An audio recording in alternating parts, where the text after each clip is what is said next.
Is it going? I can never tell. Yeah. Okay. So I decided to start reading a bedtime story to my friends. A lot of people were like, Audra, I want you to tell me a bedtime story. And so I decided to just read a book. And every night I'll read a chapter, and every night I'll dedicate it to a different friend. So I decided to read Ella Enchanted, and this first chapter of Ella Enchanted is dedicated to my friend Christina.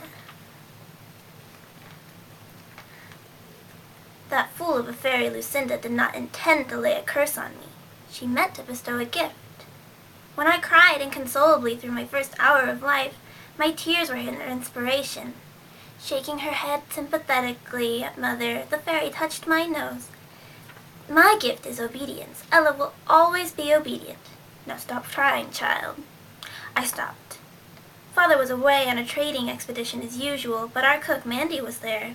She and Mother were horrified, but no matter how they explained it to Lucinda, they could not make her understand the terrible thing she had done to me. I could picture the argument. Mandy's freckles standing out sharper than usual, her frizzy gray hair in disarray, and her double chin shaking with anger. Mother is still intense, her brown curls damp from labor, the laughter gone from her eyes. I couldn't imagine Lucinda. I didn't know what she looked like. She wouldn't undo the curse. My first awareness of it came on my 5th birthday. I seem to remember the day perfectly, perhaps because Mandy told the tale so often. For your birthday, she'd start, I baked a beautiful cake. 6 layers. Bertha, our head maid, had sewn a special gown for me. Blue as midnight with a white sash. You were small for your age even then, and you looked like a china doll, with a white ribbon in your black hair and your cheeks red from excitement. In the middle of the table was a vase filled with flowers that Nathan, our manservant, had picked. We all sat around the table. Father was away again. I was thrilled. I had watched Mandy bake the cake, and Bertha sew the gown, and Nathan pick the flowers. Mandy cut the cake. When she handed me my piece, she said without thinking, "Eat." The first bite was delicious. I finished the slice happily. When it was gone, Mandy cut another. That one was harder. When it was gone, no one gave me more, but I knew I had to keep eating. I moved my fork into the cake itself. "Ella, what are you doing?" Mother said. "Little piggy," Mandy laughed. "It's her birthday, lady. Let her have as much as she wants." She put another slice on my plate. I felt sick and frightened. Why couldn't I stop eating? Swallowing was a struggle. Each bite weighed on my tongue and felt sticky like glue as I fought to get it down. I started crying while I ate. Mother realized first. "Stop eating, Ella," she commanded. I stopped. Anyone could control me with an order. It had to be a direct command, such as, "Put on a shawl," or "You must go to bed now." I wish your requests had no effect. I was free to ignore, "I wish you would put on a shawl," or "Why don't you go to bed now?" But against an order, I was powerless. If someone told me to hop on one foot for a day and a half, I'd have to do it. And hopping on one foot wasn't the worst order I could be given. If you commanded me to cut off my own head, I would have to do it. I was in danger at every moment. As I grew older, I learned to delay my obedience, but each moment cost me dear, and breathlessness, nausea, dizziness, and other complaints. I could not ever hold out for long. Even a few minutes was a desperate struggle. I had a fairy godmother, and Mother asked her to take the curse away, but my fairy godmother said Lucinda was the only one who could remove it. However, she also said that it might be broken someday without Lucinda's help. But I didn't know how. I didn't even know who my fairy godmother was. Instead of making me docile, Lucinda's curse made a rebel of me. Or perhaps I was that way naturally. Mother rarely insisted I do anything. Father knew nothing of the curse and saw me too infrequently to issue many commands, but Mandy was bossy, giving orders almost as often as she drew breath. Kind orders for your own good orders, "Bundle up, Ella," or "Hold this bowl while I beat the egg sweet." I disliked these commands, harmless as they were. I'd hold the bowl but move up my feet, so she'd have to follow me around the kitchen. She'd call me a minx and try to hem me in with more specific instructions, which I would find new ways to evade. Often it was a long business to get anything done between us, and Mother laughed and egged each of us on by turn. We'd end happily with me finally choosing to do what Mandy wanted, or Mandy changing her order to a request.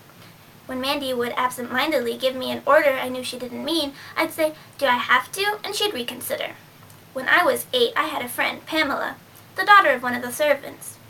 One day, she and I were in the kitchen watching Mandy make marchpane. When Aunt Mandy sent me to the pantry for more almonds, I returned with only 2. She ordered me back with still more exact instructions, which I followed exactly while still managing to frustrate her true wishes. Later, when Pamela and I retreated to the garden to devour the candy, she asked me why I hadn't done what Mandy wanted straight off. "I hate when she's bossy," I answered. Pamela said smugly, "I always obey my elders." "That's because you don't have to." "I do have to, or Father will slap me." "It's not the same for me. I'm under a spell." I enjoyed the importance of the words. Spells were rare. Lucinda was the only fairy brash enough to cast them on people. "Like Sleeping Beauty?" "Except I don't have to sleep for 100 years. What's your spell?" I told her. "If anybody gives you an order, you have to obey, including me." I nodded. "Can I try it?" "No." I hadn't anticipated this. I changed the subject. "I'll race you to the gate." "All right, but I command you to lose the race." "Then I don't want to race." "I command you to race, and I command you to lose." We raced. I lost. We picked berries. I had to give Pamela the sweetest, ripest ones. We played princesses and ogres. I had to be the ogre. An hour after my admission, I punched her in the face. She screamed and blood poured from her nose. Our friendship ended that day. Mother found Pamela's mother a new station far from our town of Frel. After punishing me for using my fist, Mother issued one of her infrequent commands, never to tell anyone about my curse. But I wouldn't have anyway. I had learned caution. When I was almost 15, Mother and I caught cold. Mandy dosed us with her curing soup, made with carrot seeds, celery, and hair from a unicorn's tail. It was delicious, but we both hated to see those long yellow-white hairs floating around the vegetables. Since Father was away from Frel, we drank the soup sitting up in Mother's bed. If he had been home, I wouldn't have been in her room at all. He didn't like me to be anywhere near him, getting underfoot, as he said.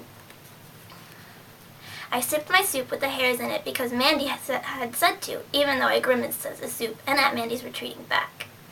"I'll wait for mine to cool," Mother said. Then, after Mandy left, she took the hairs out while she ate and put them back in the empty bowl when she was done.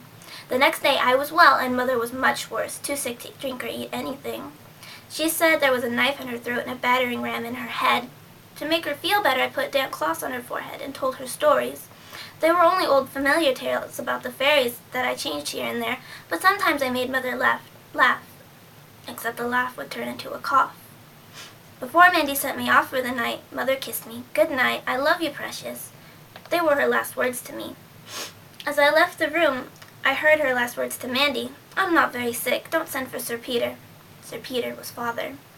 The next morning she was awake, but dreaming. With wide-open eyes she chattered to invisible courtiers and plucked nervously at her silver necklace. To Mandy and me, there in the room, with her, she said nothing. Nathan the manservant got the physician, who hurried me away from Mother's side. Our hallway was empty. I followed it to the spiral staircase and walked down, remembering the times Mother and I had slid down the banister. We didn't do it when people were around. "We have to be dignified," she would whisper then, stepping down the stairs in an especially stately way. And I would follow, mimicking her and fighting my natural clumsiness, pleased to be a part of her game.